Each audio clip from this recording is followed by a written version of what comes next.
Hello friends, അപ്പോൾ ഇന്ന് ഞാനൊരു വെറൈറ്റി അച്ചാറിൻ്റെ റെസിപ്പി ആയിട്ടാണ് കേട്ടോ വന്നിട്ടുള്ളത്. നിങ്ങൾ ചിലരൊക്കെ ഇത് ഉണ്ടാക്കി നോക്കിയിട്ടുണ്ടാവാം, പക്ഷെ ഞാനിത് ആദ്യമായിട്ട് ഉണ്ടാക്കുന്നതാണ് കേട്ടോ. അപ്പോൾ ഇന്ന് നമ്മൾ ഉണ്ടാക്കാൻ പോകുന്നത് ഒരു കിഡിലൻ മുളകച്ചാറാണ്. അപ്പോൾ അതിന് വേണ്ടിയിട്ട് ഞാൻ മുളകൊക്കെ കഴുകി വൃത്തിയാക്കി വെക്കുന്നുണ്ട്. പിന്നെ കുറച്ച് വെളുത്തുള്ളിയും ഇഞ്ചിയും കുറച്ച് കരിവേപ്പിലയും പിന്നെ ഒരു 5-6 ഈത്തപ്പഴം കട്ട് ചെയ്ത് എടുത്ത് വെക്കുന്നുണ്ട്. അപ്പോൾ ആദ്യം തന്നെ നമ്മൾ മുളക് ഒന്ന് വാട്ടിയെടുക്കാം. അപ്പോൾ പാനിൽ എണ്ണ ഒഴിച്ച് എണ്ണ ചൂടാകുമ്പോൾ നമ്മൾ കഴുകി വൃത്തിയാക്കിയ നമ്മുടെ മുളക് ഇട്ട് കൊടുക്കാം. ശ്രദ്ധിക്കേണ്ട കാര്യം എന്താ വെച്ചാൽ മുളക് ഇട്ടെടുക്കുമ്പോൾ അതിൽ ഒരു തുള്ളി വെള്ളം പോലും ഉണ്ടാവാൻ പാടില്ല. നന്നായിട്ട് ഒപ്പിയിട്ട് വന്നിടുക, ഇല്ലെങ്കിൽ അത് പൊട്ടിത്തെറിക്കും, നമ്മൾ മുഖത്തോ കൈക്കോ ഒക്കെ ആവാനുള്ള ചാൻസ് ഉണ്ട്. അപ്പോൾ കുറച്ച് ഉപ്പും കൂടി ആഡ് ചെയ്ത് നമ്മൾ മുളക് നന്നായിട്ട് വാട്ടിയെടുക്കാം. നന്നായിട്ട് വാടിയതിന് ശേഷം അത് നമുക്ക് എണ്ണയിൽ നിന്ന് മാറ്റി വെക്കാം. അതേ പാനിൽ തന്നെയാണ് നമ്മൾ അച്ചാർ ഉണ്ടാക്കാൻ പോകുന്നത്. അപ്പോൾ ആ എണ്ണ കളയേണ്ട ആവശ്യമില്ല. ആ എണ്ണയിലേക്ക് നമ്മൾ വെളുത്തുള്ളിയും ഇഞ്ചിയും കൂടി ഇട്ടിട്ട് ഒന്ന് വാട്ടിയെടുക്കാം. അതിൻ്റെ ഒരു പച്ചച്ചുവ മാറുന്നത് വരെ ഒന്ന് വാട്ടിയെടുക്കാം. അതിലേക്ക് നമ്മൾ കരിവേപ്പിലയാണ് ഇട്ടെടുക്കുന്നത്. കരിവേപ്പില കുറച്ച് അധികം തന്നെ ഇട്ടോ, നല്ല ടേസ്റ്റ് ഉണ്ടാവും. പിന്നെ അതിലേക്ക് ആവശ്യത്തിനുള്ള പൊടികൾ ഇട്ടെടുക്കാം. ആദ്യം നമ്മൾ ഉപ്പിട്ട് കൊടുക്കുന്നുണ്ട്, കാരണം നമ്മൾ ഓൾറെഡി മുളകിൽ ഉപ്പിട്ടതാണെങ്കിലും അച്ചാറിനൊക്കെ നല്ല ഉപ്പ് വേണമല്ലോ. അപ്പോൾ ആദ്യം ഉപ്പിട്ട് കൊടുക്കുന്നുണ്ട്. പിന്നെ കുറച്ച് മഞ്ഞൾപ്പൊടി ഇട്ട് കൊടുക്കുന്നുണ്ട്. അതുപോലെ എരിവിന് ആവശ്യത്തിനുള്ള മുളക് പൊടി, അത് നിങ്ങൾ ഇഷ്ടത്തിനനുസരിച്ച് ഇടാം കേട്ടോ. ചിലവർക്ക് ഭയങ്കര എരിവ് ഇഷ്ടമായിരിക്കും, ചിലവർക്ക് അത്ര ഇഷ്ടം ഉണ്ടാവില്ല. അപ്പോൾ മുളക് പൊടി ഇട്ട് കൊടുക്കാം.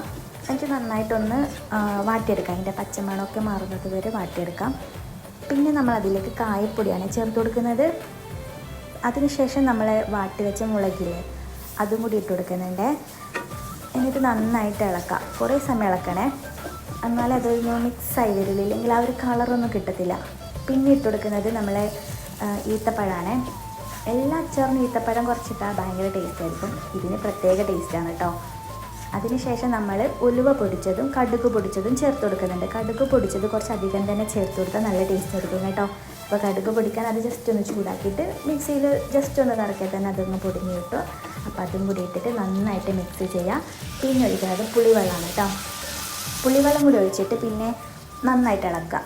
പിന്നെ ആവശ്യത്തിന് വിനെഗറും പിന്നെ ഒരു ശർക്കര പൊടിച്ചത് കൂടി ഇടുന്നുണ്ട്. ഈത്തപ്പഴത്തിൻ്റെ മധുരം മാത്രം പോരാ, കാരണം നമ്മൾ കംപ്ലീറ്റ് എടുത്തിട്ടുള്ളത് മുളകാണ്, മുളകച്ചാറാണല്ലോ. അപ്പോൾ നല്ല എരിവുണ്ടാവും. അപ്പോൾ അതൊന്ന് ബാലൻസ് ചെയ്യാൻ വേണ്ടിയിട്ട് വലിയൊരു കഷ്ണം ശർക്കര വെല്ലം ഇട്ട് കൊടുക്കുന്നുണ്ട്. ഇത് നന്നായിട്ട് മിക്സ് ചെയ്യുക.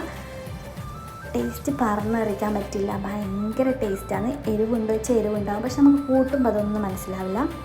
കുറേ കഴിയുമ്പോൾ നമുക്ക് നല്ല എരിവൊക്കെ ഫീൽ ചെയ്യും, പക്ഷേ ഭയങ്കര ടേസ്റ്റാട്ടോ, നമുക്ക് കൂട്ടിക്കൊണ്ടിരിക്കാൻ തോന്നും. അപ്പോൾ ഇഷ്ടപ്പെട്ടാൽ എൻ്റെ ചാനൽ സബ്സ്ക്രൈബ് ചെയ്യാൻ മറക്കരുത്. അതുപോലെ ഒരു ലൈക്ക് ഒരു കമൻറ്റും ഒക്കെ ഇടണം.